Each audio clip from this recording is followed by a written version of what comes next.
Hello viewers, हम पढ़ रहे हैं कक्षा 10वीं गणित प्रश्नावली 4.2 के प्रश्न नंबर पहले का दूसरा प्रश्न आज करेंगे। तो प्रश्न है, गुणनखंड विधि से निम्न द्विघात समीकरणों के मूल ज्ञात कीजिए। तो इसका पहला वाला प्रश्न हमने कर लिया था। यह दूसरा प्रश्न है, हमें इस जो समीकरण दे रखी है इसमें इसके मूल ज्ञात करने हैं। तो इसको हल करेंगे। सबसे पहले हम समीकरण लिख लेते हैं। तो समीकरण है 2x की घात 2 धन x ऋण 6 बराबर 0। तो जब भी हमें किसी समीकरण के मूल ज्ञात करने होते गुणनखंड विधि से, तो हम उसका जो बीच वाला पद होता है उसे ऐसे दो भागों में बांट देते हैं कि यदि हम उसका ऐसे दो भागों में बांटेंगे कि यदि हम उन दो भागों का जोड़ या घटाव करें तो बीच वाला पद आए, और यदि गुणा करें तो इन दोनों पदों का गुणा आ जाए। इसका मतलब है कि यदि हम जोड़ या घटाव करें उन दो पदों का, बीच वाले पद को ऐसे दो भागों में बांटेंगे कि उन दो पदों का यदि जोड़ या घटाव करे तो बीच वाला पद मतलब धन x आना चाहिए। लेकिन यदि हम उनका गुणा करें तो ये जो दो पद है इनका गुणा आना चाहिए, मतलब 2x की घात 2 और ऋण 6। ठीक है, इनका गुणा आना चाहिए। तो इनका गुणा हो जाएगा 6 दूनी 12, ये धन और ऋण, धन ऋण ऋण हो जाएगा, और x की घात 2। तो हमें यदि गुणा करें उन दो पदों का तो ऋण 12 x की घात 2 मिलना चाहिए, और जोड़ और घटाव करने पर धन का x मिलना चाहिए। तो ऐसे दो पद क्या हो सकते हैं, तो यह हमें अपने आप से सोच के करना पड़ेगा।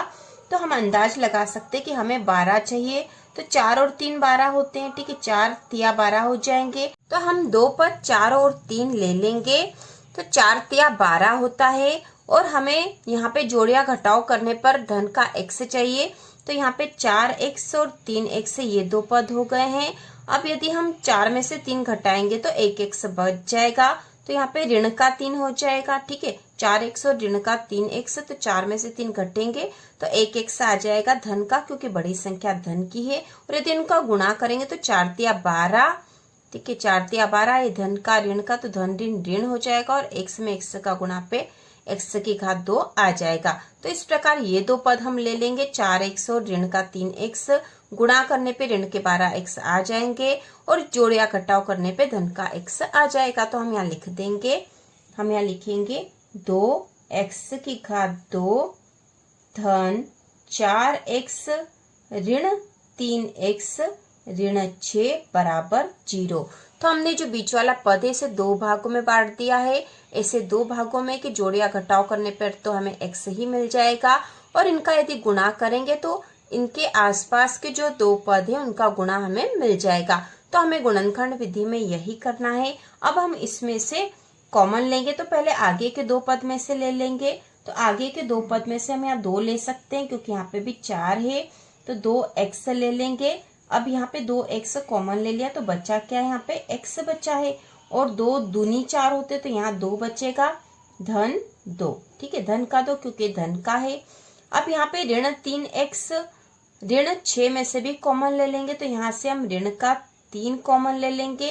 तो ऋण का 3 कॉमन लेने से यहाँ बचेगा x। अब ऋण तो कॉमन आ गया तो यहाँ हो जाएगा धन, और 3 दूना 6 होता तो यहाँ पे 2 आ जाएगा बराबर 0। ठीक है, ये तो हमने रफ कार्य करा था समझने के लिए। और यहाँ पर हम जो कॉमन लेते हैं उस संख्याओं में यह ध्यान रखना पड़ेगा कि कोष्टक में हमारी समान संख्या आनी चाहिए।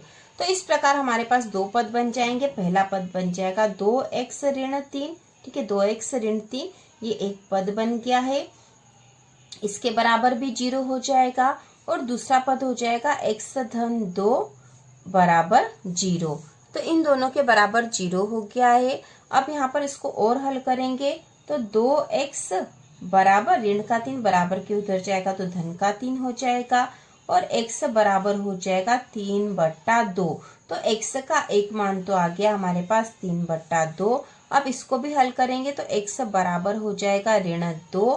ठीक है, तो यहाँ पे x बराबर ऋण 2 आ गया है, ये दूसरा पद प्राप्त हो गया है, दूसरा x का मान है। तो यही इनके मूल है जो कि हमने ज्ञात कर ली है। तो हम यहाँ लिखेंगे इस प्रकार समीकरण के मूल x बराबर 3/2 और x बराबर -2 है। और यही आंसर है, हम आंसर लिख देंगे यहाँ पे। आंसर 3/2 -2। तो इस प्रकार यह प्रश्न नंबर पहले का दूसरा भी हल हो चुका। बहुत ही आसान है। और इसमें हम यहाँ पर बीच वाले पद को ऐसे दो भागों में बांट लेंगे कि इसमें जोड़ या घटाव करने पे तो बीच वाला पद आ जाए, और गुणा करेंगे तो इसके आसपास के दोनों पदों का गुणा आ जाना चाहिए। यह हमें ध्यान रखना होगा। तो इसी प्रकार के और वीडियो देखने के लिए कक्षा 10वीं की संपूर्ण तैयारी के लिए चैनल को सब्सक्राइब कीजिए।